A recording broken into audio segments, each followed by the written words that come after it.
back again from IPC Apex 2025, and we're buttoning up a whirlwind day. And for our last interview here, we have Chris Colbert with Geospace Technologies.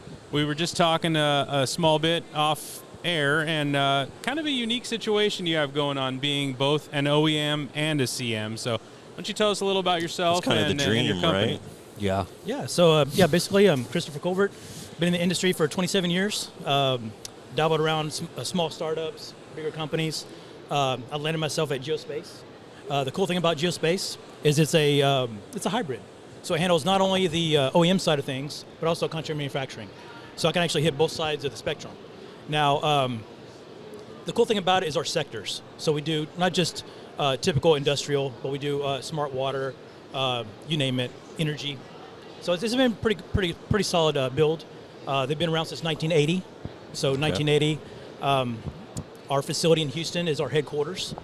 It's around 400,000 square feet. Wow. It's good size, We're very vertically decent. integrated. So, anytime you guys want to come in for a tour, we'll be glad to show you around. It's pretty cool stuff. The other cool thing too is the area that I work in, the department, is SMT. Yeah. But it's very condensed. And if you ever see our lines, you'll say, wow, how did you fit so much lines in a small, tight, constrained area? And that's what we'll get into later on, I guess, in the discussion. But no, it's been a blessing. I really enjoyed working the contract front and the OEM side, and it really puts into my 27 years of experience to do so. Well, I'm glad that we got that invitation to tour the facility on tape. So that's one of the things we've been talking about a bit lately. That's a goal, yeah. It's one of our ambitions is to start doing filmed factory tours. So. It's funny you mentioned it, though, because about how it's OEM and contract manufacturing. And we just asked this question to another CM, right, of would you rather run the same job over and over and over again, or would you rather have multiple different variations of different products? Oh, definitely different styles, different flavors, right? Yeah. It gets so mundane doing the same thing over and over and over again. I mean, that's when, as a process engineer, you know you got your process right when you're doing the same thing over and over again. But throwing a chunk of change, like, oh, now I need this design. Yeah. Oh, I need to go smaller. I need 2 pieces. No, I need 100,000 boards. And that's how Geospace does. We can actually flex on both of those. It's being very elastic on the manufacturing front. Yeah. And that's very vital, especially in today's day and age. Yeah, it's just some days you want an easy button, right? Yeah. And I guess I'm looking at it from like an owner perspective, right? I'm not the one that has to press pass on the conveyor all day long, right? So it's a totally different story when you have to run the line yourself. But, there's that aspect, too, of like dialing in your process with one product, you know what I'm saying? That's kind of fun as well, we were talking about earlier. I'm curious, this is his time, but now I'm kind of curious, do you, when you say hit pass, is there steps along your line where you are manually inspecting before allowing it to go through?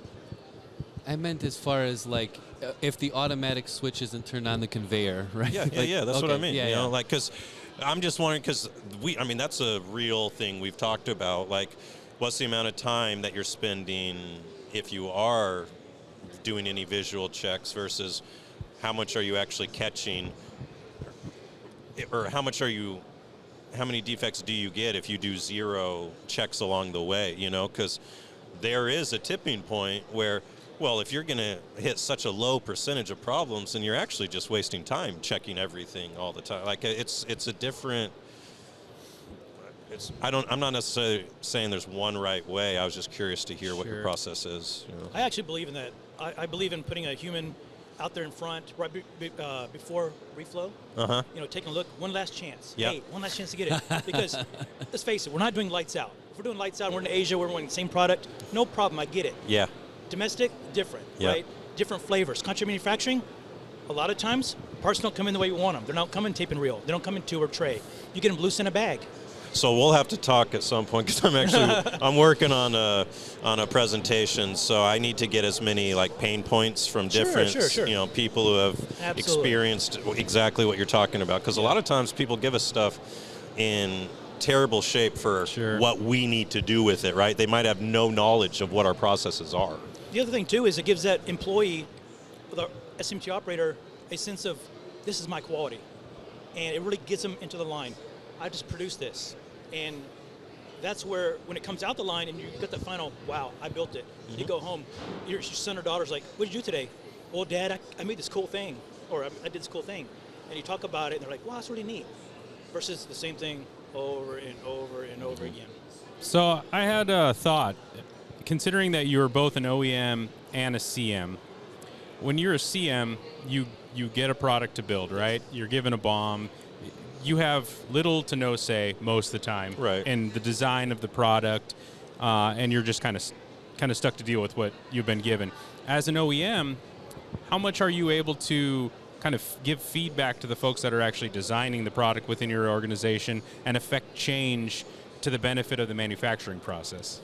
So I take that as a two-part question. Number one, from a contract manufacturing stance, I like to push back on the customer and say, let's have an NPI. Now, let's have an NPI meeting. Let's discuss your product.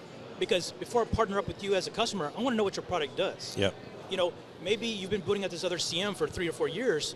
Maybe there's something we can do and enhance and make it even better. Yep. So let's talk about your product. Now, from a upstairs engineering front, we do a DFM.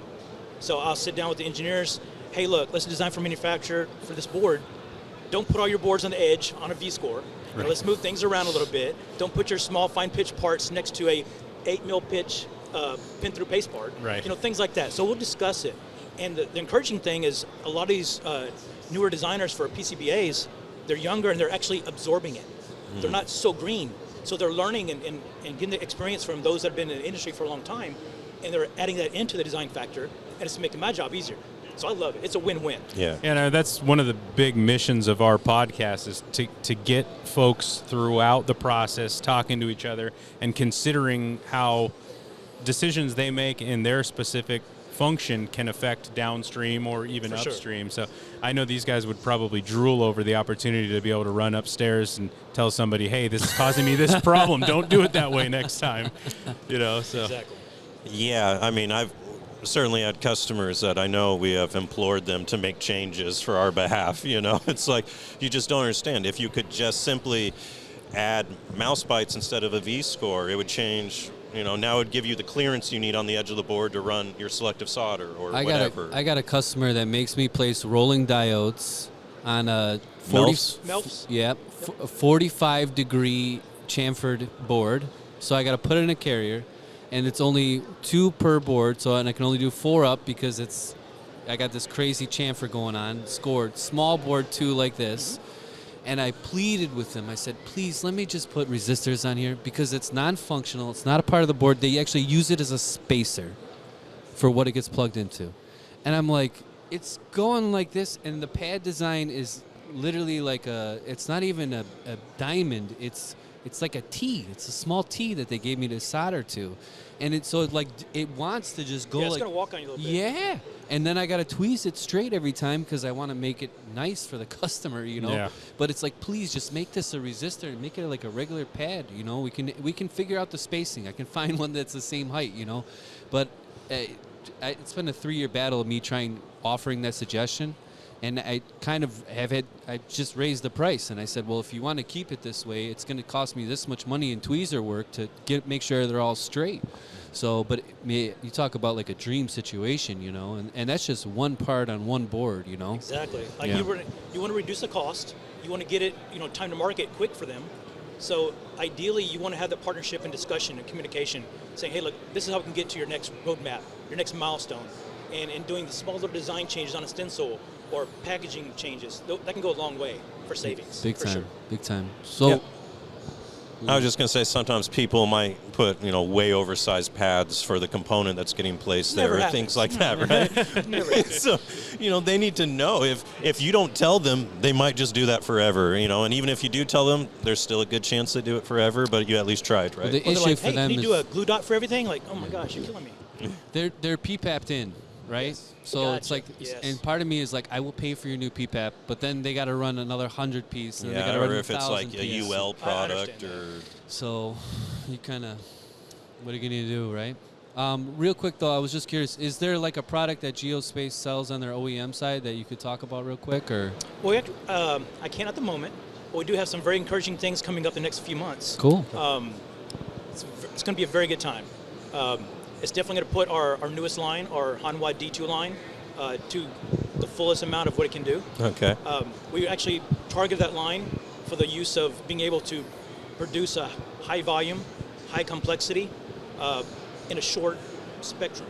So like I said before, the area that I had to work with was around 97, the line was 97 feet. I had to condense that line down to about 75 feet. Including With oven? with the same performance, The you're saying same like you needed to performance. keep the same Correct. performance. CPH, accuracy. The cool thing about this, and this is what kind of set us apart from the other competitors I was looking at, is the ability to run multiple products at one time. I've heard So about that. basically, It's I can wild. set up one of our production lines is like 5 board set. So I can load all 5 jobs on the front of the machine one time and then run it at the same time on the rear. Let's say I have a contract job that comes in and it's leaded.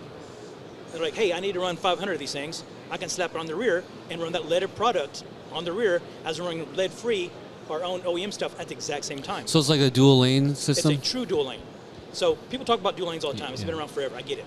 What makes this different is being able to run 2 different profiles at the same time. Like I said, leaded, lead-free, without really adjusting anything. It's just making sure I got my profile set up right, rock and roll.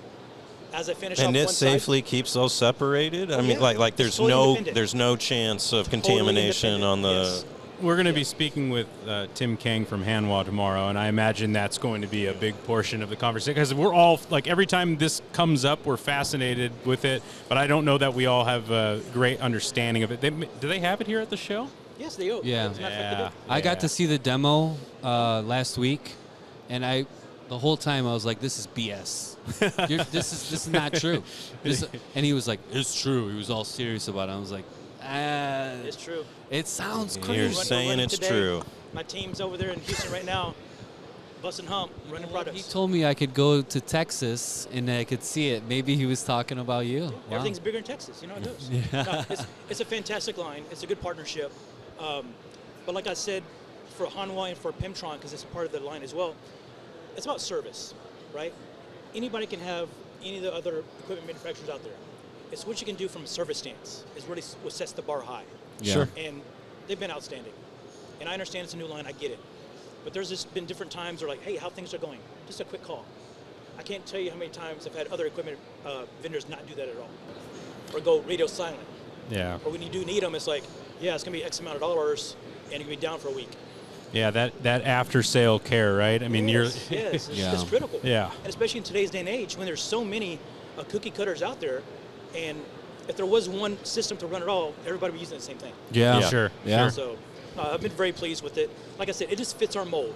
Being able to adapt, being very, like I said, elastic on the manufacturing process to accommodate our OEM needs as well as contract needs.